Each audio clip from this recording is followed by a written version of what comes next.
Before the Allies could launch their next offensive operations, the Germans, employing poison gas for the first time on the Western Front, attacked the northern flank of the Ypres salient. The gas was chlorine, which kills by causing the lungs to produce fluids in which the victim drowns. The salient was important to both sides, but because Falkenhayn had accorded priority to the Eastern Front, the use of gas at Ypres was largely experimental. Thus, the objectives of the 23rd and 26th Reserve Corps were confined to Langemarck, Plickham Ridge, and the Ypres Canal Line up to the Ypres itself, while the Fourth Army was denied fresh reserves. However, the Germans hoped that the capture of the higher ground near Plickham might render it impossible for the Allies to hold the salient. The French 45th Algerian and 87th Territorial Divisions occupied the sector between the Ypres Canal and Poix-Capelle, which the Germans were to attack. Just after 5 p.m. on April 22nd, following a short but ferocious bombardment, the Germans released clouds of chlorine gas from 5,730 cylinders. At about 4 o'clock in the afternoon, there was a very heavy bombardment started, and a little later on, we saw the effects of this. The first thing was hundreds of French troops running away. They were just like ants. They weren't sticking to roads or paths or anything else. They were all over the fields and breaking through hedges and everything. No arms, they'd all gone. And clutching their throats and saying gas, gas, and so on. With no protection against the gas, French divisions retreated in panic, opening a 5-mile gap to the left of the 1st Canadian Division's positions. We tried to rally them as they got level with us, and they wouldn't stay, and all we got from them was Alleyman, Bum Bum, Malad, Malad. And they kept going, and we got orders to turn around and shoot them, which we did, run away from us. And momentarily we looked, and here we saw this green cloud coming along the ground. Langemarck and Plickham fell, and at dusk the Germans were only 2 miles from Ypres. Fortunately for the Allies, the German troops were unwilling to pursue the gas too closely, and, lacking reserves, failed to grasp their sole opportunity to effect a breakthrough in the West that year. During the night, a new defensive line was patched together by the British and Canadians.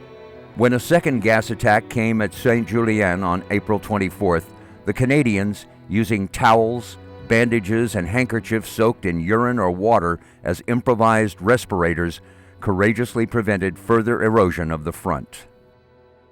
One chap had his hand blown off and his wrist was fumbling round, tearing at his throat. The effect of this gas was to form a sort of foamy liquid in one's lungs and more or less in time drown one, if you were unlucky. Because a lot of the men died pretty quickly. Others were soon down, dying. They were in fact drowning from this beastly foam coming up from their lungs. There must have been 200 or 300 men, and they were wriggling and wreathing in all positions, tearing at their throats, their faces black. And an RAMC sergeant, he stood by there, and he looked, well, I've never seen a man look so despondent. He says, "Look at the poor bastards," he said, "we can't do anything for them." This was now a war of chemicals and engineering. Foch, coordinating Allied operations in Flanders, did not enjoy his finest hour at Ypres in April-May 1915. Because of his faith in the infallibility of the offensive, and ignoring the loss of guns during the German advance, he ordered the local commander to counterattack, which was plainly impractical. Various assaults by the BEF between April 23rd and 26th, made with inadequate artillery support and negligible French assistance, failed to regain lost ground. The shelling had started again in Ypres, and by the time we got up, marching up to the town, it looked as though the whole place was on fire.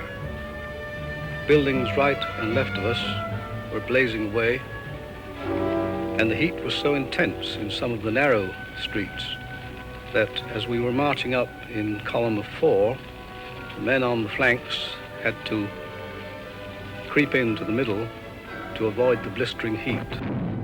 On April 27th, painfully aware that German gunners could now shell the salient from the left and rear, General Smith-Dorrien urged withdrawal to a more defensible GHQ line to the east of Potiche and Velste and within 2,000 yards of the Ypres. This suggestion was rejected by the mercurial Sir John French, who was in an optimistic mood following a promise of extra divisions from Foch. With his doubts about Smith-Dorrien reawakened, French immediately transferred responsibility for all British troops around Ypres to the 5th Corps commander, Herbert Plumer. This incident precipitated Smith-Dorrien's resignation, and he was succeeded in command of 2nd Army by Plumer on May 6th.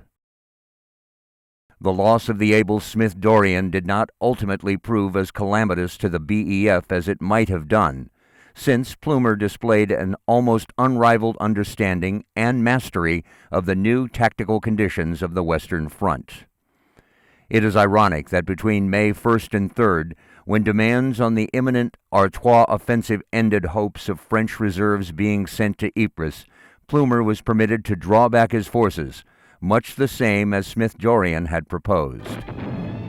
In May, the Germans made 4 more gas attacks, seizing additional ground on the Bellewaerde and Fresenberg ridges. When the battle ended on May 25th, the Ypres salient, now less than 3 miles deep, assumed the basic form it would keep for the next 2 years. For the second time in 7 months, the BEF had halted a German drive on Ypres.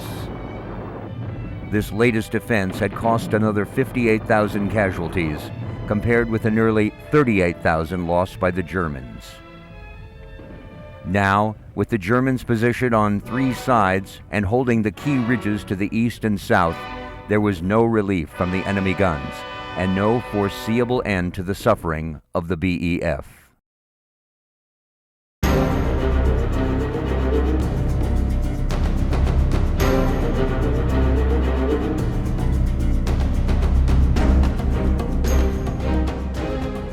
After their grounding during the American Civil War, manned air war mechanisms became important again to the Army when the lighter-than-air ships came into existence with their motorized propulsion and mechanical means of steering. The United States Army Signal Corps established a war balloon company in 1893 at Fort Riley, Kansas, and the next year at Fort Logan, Colorado, using a single balloon purchased from France. When that balloon deteriorated, members of the company sewed together a silk replacement in 1897. The balloon, dubbed the Santiago, saw limited use in combat in 1898 during the Spanish-American War. Reports of Thaddeus Lowe's work in aeronautics and aerial reconnaissance during the Civil War were heard abroad.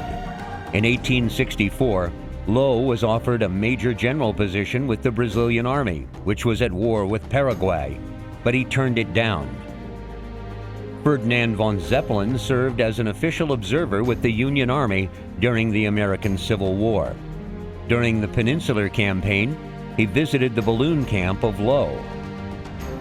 Later in his career, Zeppelin renewed his interest in lighter-than-air flight and began developing preliminary concepts for the design of a steerable airship. In 1874, Zeppelin made entries in his diary describing a rigid-framed, aerodynamically flown ship constructed of rings and longitudinal girders and containing individual gas cells. In 1887, Zeppelin sent a memo to the King of Württemberg, formally proposing the use of airships for military purposes. But it was not until his early forced retirement from the Army in 1890, at the age of 52, that Zeppelin was able to devote himself more fully to the problems of lighter-than-air flight. Within 10 years, he would build his first airship, Luftschiff Zeppelin I, LZ-1. As a military man, Zeppelin viewed his intervention in primarily military terms and saw it as a contribution to his country's military strength. His plan was for the technology to be adopted by the Army and Navy, and his early efforts were dedicated to winning their support and convincing the armed forces to purchase and operate his ships. Zeppelin was not only the innovator and driving force behind the construction of the first Zeppelin airships, he also piloted and commanded most of the early ships himself. Von Zeppelin's dirigible revolutionized aviation of the day.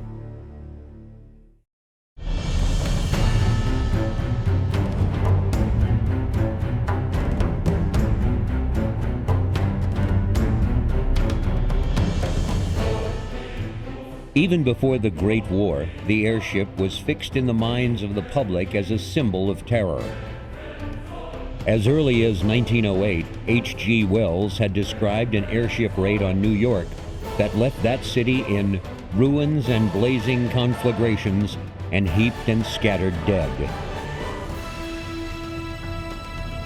There were experiments with strategic bombing. The Germans used Zeppelins to bomb London.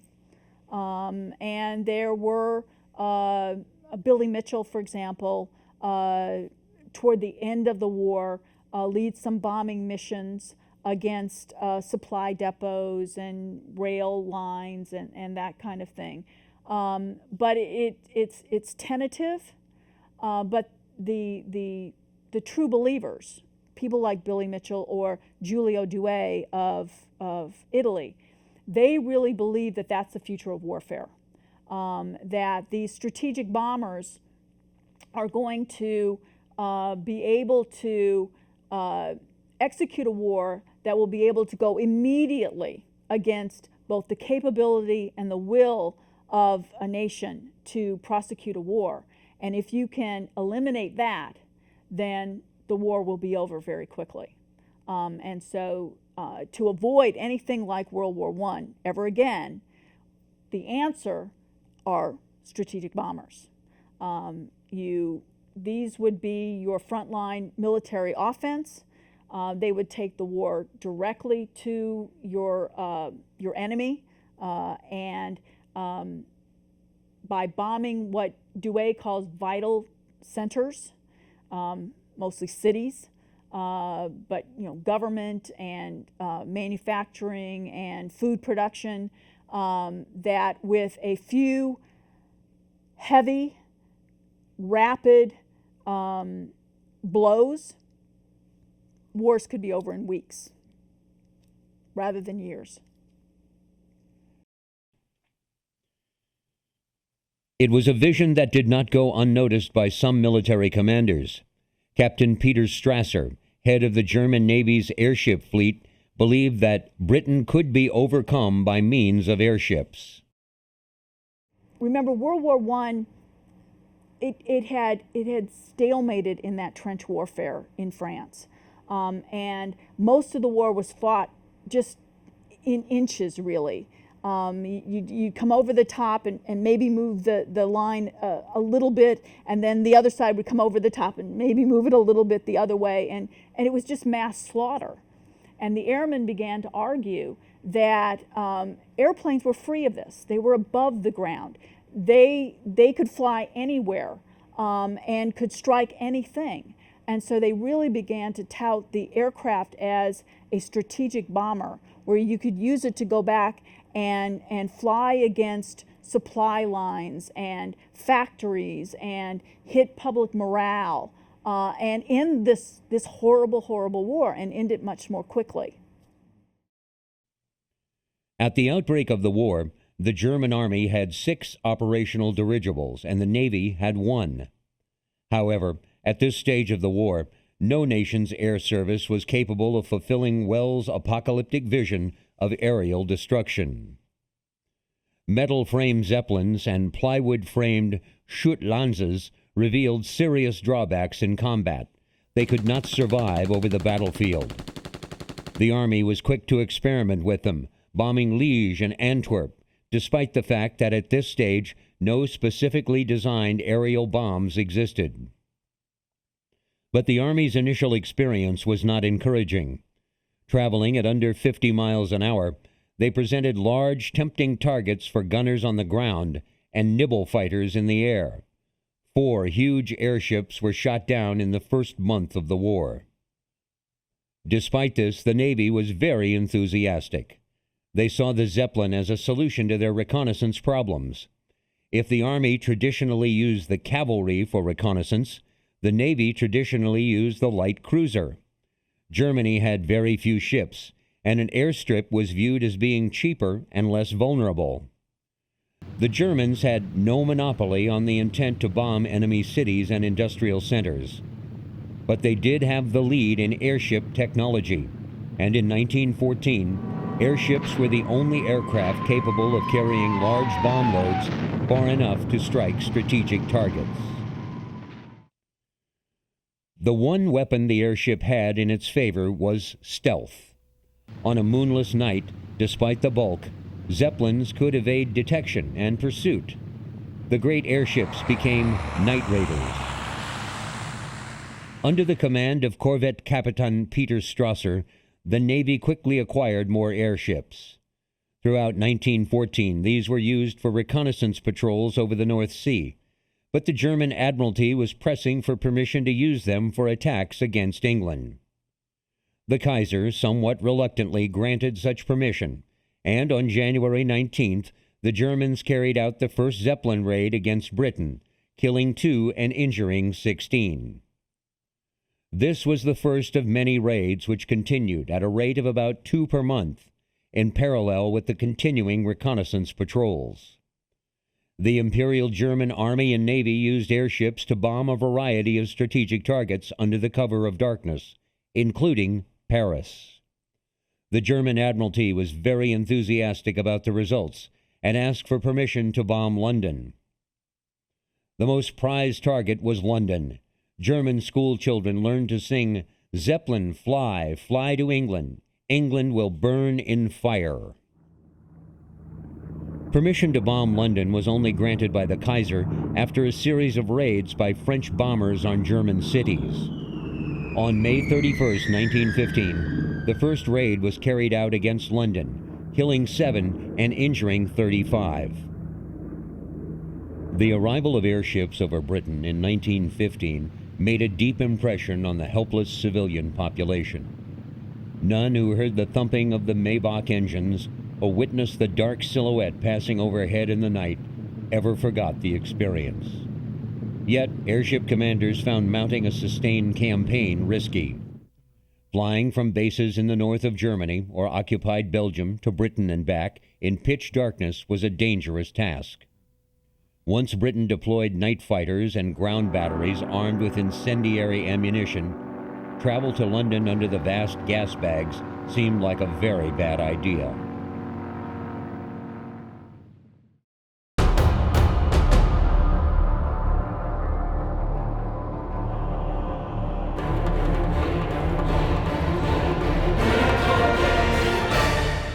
The first airship raids over Britain began in January 1915, and the first raid on London the following May. Although sporadic, the raids were successful. Not only did the raids destroy a fair number of war supplies and cost many lives, they also forced the British to divert valuable resources of aircraft and men from the Western Front. In late 1916, the Germans launched the most ambitious airship bombing offensive of the war. It was a disaster. Waiting for the German airships was the Home Defense Wing flying BE-2C biplanes. When an airship raid was detected, they took off from airstrips lit by flares. Once in the air, they relied on the faintly visible line of the horizon to keep their sense of balance and hold the aircraft on a true heading. On patrol for 3 hours, the wing was about to give up when suddenly the SL-11 was bathed in the light of a dozen searchlights on the ground. Armed with explosives and incendiary ammunition, the Brits drove toward the airship and came up under its nose, raking it with fire from bow to stern.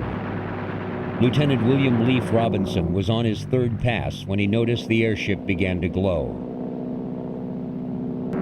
The event was visible for miles. Londoners who had been the dying ship's target began to cheer.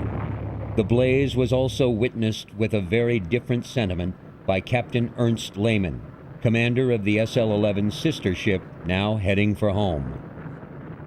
I saw far behind us a bright ball of fire. Poor fellows, they were lost the moment the ship took fire. Zeppelin Captain Ernst Lehmann. The Germans lost ship and crew, including their best pilot, Captain Heinrich Maffei, who leaped to his death from his burning Zeppelin rather than being roasted alive. Leif Robinson was awarded the Victoria Cross for his victory, only to be killed the following year on the Western Front. The German High Command responded to this setback with a new type of airship that was bigger but lighter than the previous ones. These high climbers flew at over 16,000 feet, well out of reach of ground fire and most aircraft. But if the crews could safely climb out of reach of the enemy, they could not escape the deadly grip of Mother Nature. You didn't have oxygen, you didn't have the all-weather gear, so their ceiling was limited by the fact that they're still open cockpits, and once you start climbing, it gets really cold really fast, particularly in the wintertime. And remember, World War I starts in August, but September, October, November, December is coming really quick. And so they had a very limited ceiling, very limited speed. For hours on end, they endured the freezing cold. The thin air made them nauseated, and the rapid change of pressure gave them the bends. For all that suffering, they inflicted minor damage to the British homeland. It was more of a terror weapon than it was effective in actually disrupting factories or communications or anything like that. But again, in a total war, if you could cause panic, if you could cause terror, you could disrupt the war effort. And that's what they were mostly successful in doing, was essentially to create a certain sense of panic, that the skies would be darkened by these and nobody was safe. But they weren't able to mount attacks on a level or sustain them that they did a tremendous amount of damage, but they did some psychological damage during the war. The Germans realized that they needed a more powerful, long-range strategic bomber.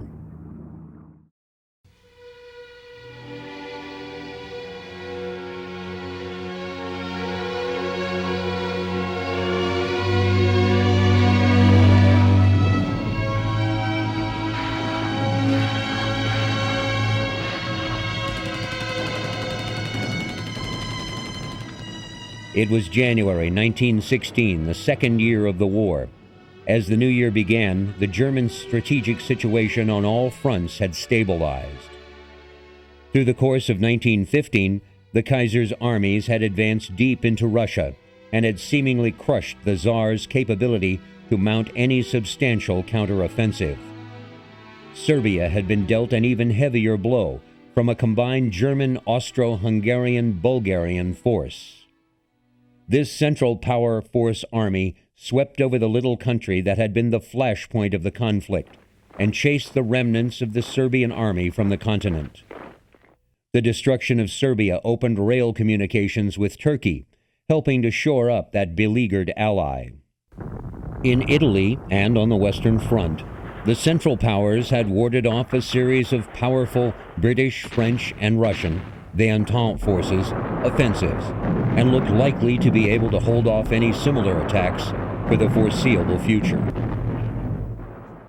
Despite the positive reports on all fronts, German General Staff Chief Erich von Falkenhayn was no closer to achieving the goals he'd set in November 1914. Russia may have suffered crippling losses in the summer of 1915, but the Tsar still spurned Germany's offer of a separate peace. In the West, Falkenhayn had been unable to carry out an offensive aimed at dividing the Western Allies and forcing France out of the war. Consequently, Germany was forced to maintain substantial strength on both fronts and could not mass sufficient forces to defeat any one enemy in a great, decisive battle. Despite the stable strategic situation, both Falkenhayn and Chief of the Austrian General Staff, Count Franz Conrad von Hutzendorf, were in agreement that the war would have to be ended by 1917. The two General Staff chiefs saw that their nations would soon reach the end of their resources. Falkenhayn believed that a military means would have to be found to entice one of the Entente powers into a separate peace with Germany. That opportunity was to be found only on the Western Front. There, the German army would take the offensive for the first time since 1914, in an all-or-nothing gamble to force an end to the war. Although several powerful Entente offensives had dented the German lines in the West during the course of 1915, the German position remained largely unchanged since the end of 1914. The Western Front still consisted of a trench system that ran unbroken from just south of Ostend in the north to Fetterhausen on the Swiss border. Behind their respective trench works, 119 German divisions faced 96 French and 43 British divisions. Additionally, each side could draw upon significant reserves. By mid-January 1916, the Germans maintained a reserve of 25 divisions in the west, while the French reserve consisted of 24 divisions and the British of 36. Thus, the Germans faced a numerically superior foe in the west, a strong French army with generally good reserve, and a British army which had not yet reached its peak strength. Offsetting the material factors were morale and training. Early in 1915, Falkenhayn judged the French army to be deficient in both these categories, and the British to be undertrained in their rush to get troops to the front. In September, Falkenhayn told the Kaiser that the French are at the end of their strength and in no condition to attack. The utter failure of the French offensive in 1915 only served to reinforce his low estimate of the French and his high confidence in the German soldier. The British soldiers, on the other hand, were seen to have had a great deal of confidence in themselves and their commanders. The German intelligence section believed that the British pre-war professional army had been largely destroyed in late 1915, but it had provided the necessary cadres to form the backbone of several new divisions. The conclusion of the German intelligence section was that at the end of 1915, the British army was still a formidable foe and the French army was near exhaustion. These estimates were to shape the German strategy in 1916 in the trenches and its desire to hit the enemy on the home front.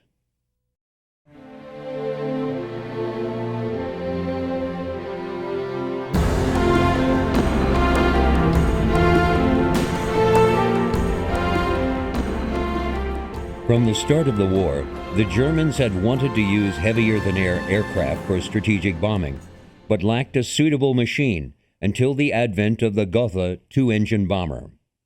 I know that the service ceiling now is 10 to 12,000 feet for some of the aircraft that are flying.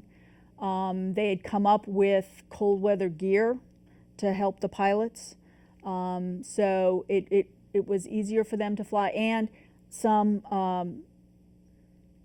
oxygen masks were available to British and French and American pilots at this time. Not for long durations, but there were kind of very primitive high altitude gear was available. The Gothas began raids on Britain in the summer of 1917 with impressive effect. Both the air defenses and the civilian population were unprepared for formations of bombers attacking in broad daylight. When 14 Gothas appeared over London for the first time on June 13th, crowds of people ran into the streets to watch them. The bombs falling on them killed 162 people.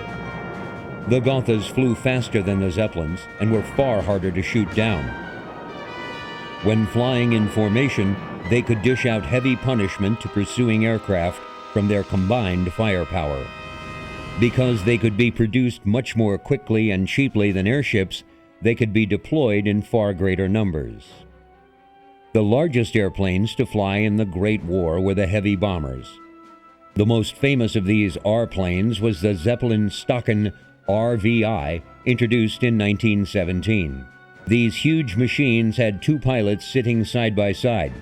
They also carried mechanics who tended the engines in flight.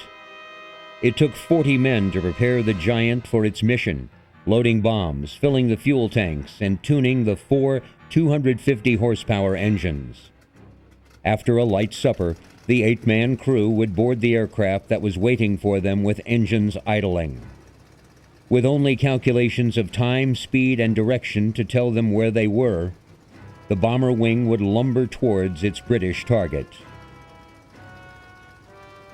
Inside the fuselage, the pale glow of dimmed lights outlined the chart table, the wireless equipment, and the instrument panel. Under us, a black abyss. Hauptmann Arthur Schuler. Suddenly in the night sky, they would see searchlights probing the sky, telling them they were at last over England. The bombers would fly straight ahead as their machine gunners tried to hit the lights below. Ahead, if they were lucky, would be a break in the clouds, through which the pilot and observer could see the Thames River and the docks covered with the tools of war. The observer would then move forward to the open post in the nose, from which he would release the bombs. With the release of the last bomb, they would turn for home. In the summer and fall of 1918, formations of Allied bombers began to fly raids deep into Germany. Predictably, bad weather and unreliable aircraft limited the effectiveness of the bomber offensive. But civilians in cities such as Frankfurt and Mannheim were taught the terror of air raids that had been experienced by the inhabitants of Paris and London. The final assessment of World War I strategic bombing was not encouraging. At that stage of development, air power could not disrupt production nor weaken the population's will to fight. Bombing was costly and inaccurate. Well, as Billy Mitchell would argue, they had not learned the right lessons. That the Army in particular still saw aviation as auxiliary. It was there to support the ground war. They were going to essentially fight the same way that they had always fought. And air was going to give them reconnaissance and observation and artillery spotting and a few things like that. They really didn't recognize fully, according to Mitchell, the full offensive capabilities of air, of using the fighter pilots, of particularly bombing. That was not recognized by the military leadership in the United States. They really didn't feel that it was going to create as drastic a change in the way wars were going to be conducted as the air power advocates were arguing. The building of large bombers was nonetheless an important step in the progress of aviation. As glamorous as the fighter pilots were, those who were going to develop air power doctrine in the 20s and the 1930s that are then going to fight World War II, what they saw the long-term real importance of the aircraft was strategic bombing.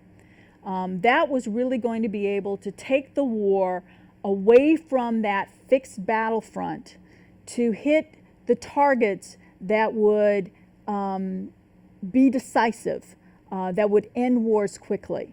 World War I was a war of stalemate. It was this fixed battlefield, but it was a total war. Entire economies were behind these war efforts, and they knew that the only way you were going to end this was to essentially break the nation that was waging the war. You couldn't win a war necessarily right on the battlefield because they could just keep sending soldiers and sending material. As long as the nation had the capability of fighting, they were going to fight. So what strategic bombing could do was to begin to attack the capability of a nation to wage war by bombing their factories and their communications and their fuel, and then by attacking their capability, you would undermine their will to fight. And once you had undermined that, you won the war. Because they may even have excess capacity, but if you no longer have the will to fight, that's when the war ends. The strategic bombers of World War I paved the way for those who would follow. And so gradually they moved forward. At the Air Corps Tactical School by the mid-1930s, they developed the strategic bombing theory, daylight precision, high altitude, unescorted, sustained, heavy bombing. They push then for the development of the B-17 long-range bomber, and pull that one out of the ashes as well after the prototype crashes at Wright Field. And so by 1939, 1940, these disciples of Billy Mitchell, these what one author called a few good captains, now are lieutenant colonels and brigadier generals, and they are the ones who are going to lead the Army Air Corps, very soon to become the Army Air Forces, into World War II. And by that point, they have the doctrine, they have the technology, the B-17, the Norden bomb sight, and there's been enough of the war in Europe to see what role aviation is going to play. And so they can make a very strong argument to Roosevelt that indeed, if the United States is going to get involved in this war, if we're going to make any kind of difference soon, the only way we were going to do that was through the use of air power. And hence, we were able to strike back against Japan relatively quickly, again, using Army bombers. But the only way we were going to be able to strike Germany at all was by putting air power on the island of Great Britain and then beginning to fly against European targets. And they convinced Roosevelt of that, and the 5,000 plane order and all of that. So they are in a much better position. But they learned from Billy Mitchell that being too strident, going outside of the military hierarchy too much, was going to be counterproductive. But if you worked within it and just relentlessly kept pushing and pushing and pushing, and they color outside the line sometimes.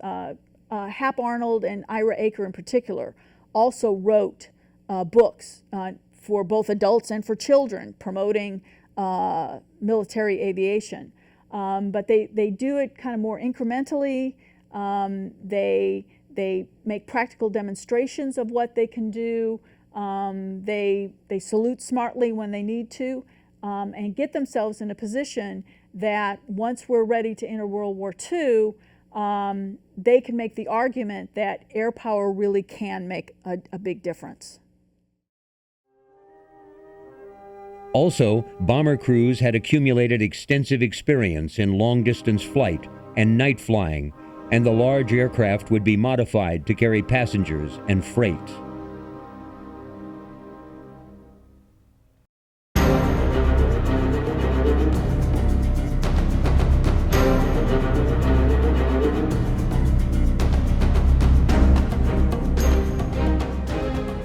By the end of 1916, the Great War had taken a major turn for all sides. Verdun remained in French hands at the cost of 600,000 dead. For the first time, Germany had suffered an undeniable setback. Their war of attrition cost them 450,000 men. It was also a heavy blow to the morale of both the army and the people, and General Falkenhayn, the German commander, paid the price. In August, he was relieved of his command, and the Kaiser summoned Otto von Hindenburg, with the faithful General Ludendorff at his side, to take his place as chief of the General Staff.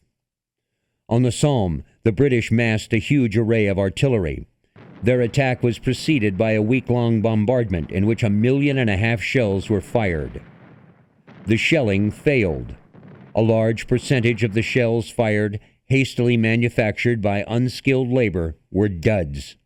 Those that did explode failed to destroy defenses dug deep into the chalk hillsides. Once the battle had begun, the careful cooperation between infantry and artillery, on which so much depended, disintegrated in the fog of war. By the end of the day, 21,000 men were dead or missing. It was the Russians, now almost written off by both sides, who would make the biggest contribution to the Allied offensive of 1916. In March, they attacked in the northern sector of the Eastern Front near Vilna.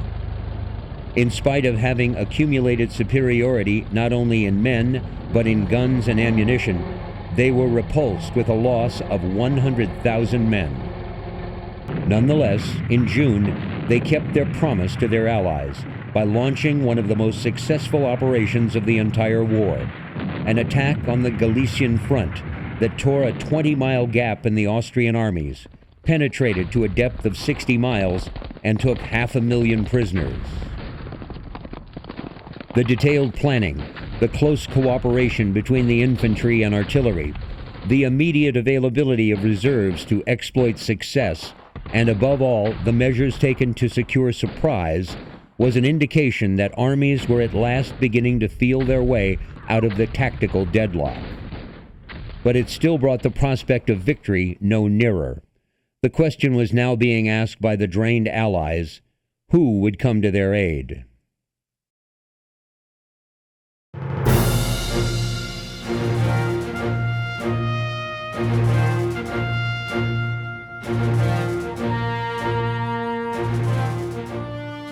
When war erupted in 1914, the United States attempted to remain neutral and was a proponent for the rights of neutral states. Isolationist foreign policy was encouraged by Congress's apprehensions about giving other countries a political door into U.S. policies and the cultural melting pot of the United States population. President Woodrow Wilson had said America was too proud to fight, a sentiment that mirrored his own distaste for war. High-minded, idealistic, academic, he had formed the belief that plain dealing between nations in open diplomacy was the secret to averting and evading conflict. During 1916, he had, through his emissary, Colonel Edward House, made a determined but unsuccessful effort to bring the combatants to negotiation on terms he regarded as fair to all. As late as the spring of 1917, he had no intention of joining the war, nor was there enthusiasm for entry among his fellow citizens. In an attempt by both the Allied and the Central Powers to involve the Americans, the U.S. was heavily saturated with propaganda. Much of the material had a pro-British slant, which was aided by the connection to Britain as a cultural brother and the United States' concern with affairs in Western Europe. While propaganda sympathetic to Germany did also exist, it did not carry much weight with the American public. Germany was seen by most Americans as a dangerous monarchy with autocratic militarist thinking, including a hidden agenda to undermine democracy and U.S. power. There were allegations of industrial sabotage, poisoning water supplies, kidnapping individuals, and engaging in espionage within American labor unions by Germans to keep the United States busy on the home front. These rumors, along with extensive submarine warfare, added to the distrust of the Germans. Prior to 1915, German subs had a policy of warning and allowing time to evacuate ships carrying passengers before they sunk them. However, in 1915, the Lusitania was sunk without a warning, killing over 120 Americans. 1 year later, the Sussex was sunk by German U-boats, and American citizens were outraged at these direct violations of their neutral rights at sea. At this point, a small percentage of Americans, including presidential hopeful Teddy Roosevelt, demanded immediate warfare. In 1916, President Wilson took a stronger stance in foreign affairs by increasing the size of the military and issuing a warning to the Germans. Unless the imperial government should now immediately declare and effect an abandonment of its present methods of submarine warfare against passenger and freight-carrying vessels, the government of the United States can have no choice but to sever diplomatic relations with the German Empire altogether.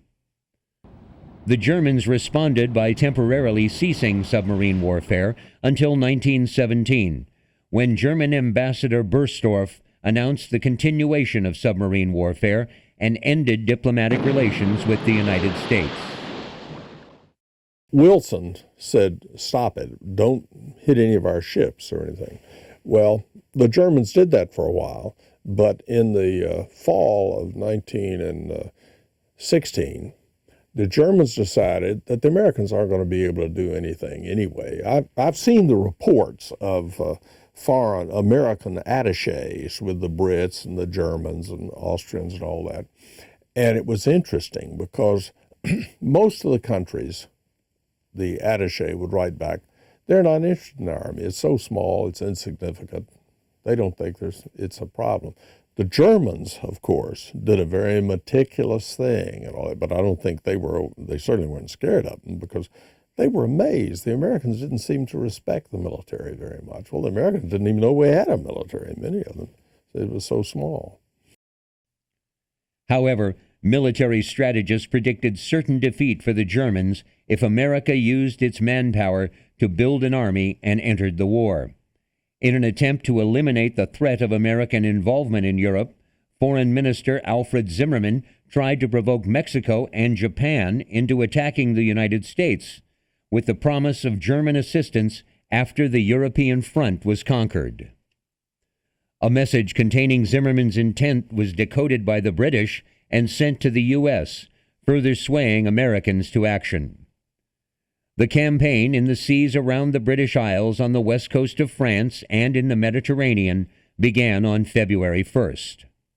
The political effect in the United States was felt immediately, and the severity of the American reaction vastly exceeded German expectation. On March 15th, German submarines made direct attacks on American merchant ships, sinking 3.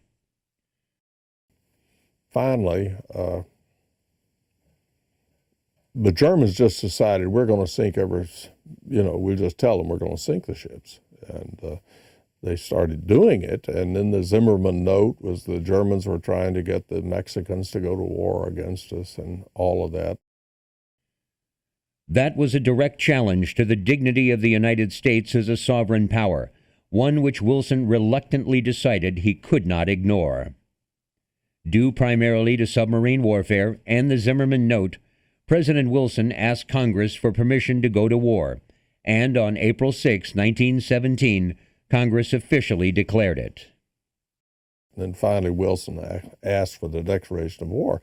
But when he asked for the things, regular Army units were down to, say, a company is supposed to be 200 men.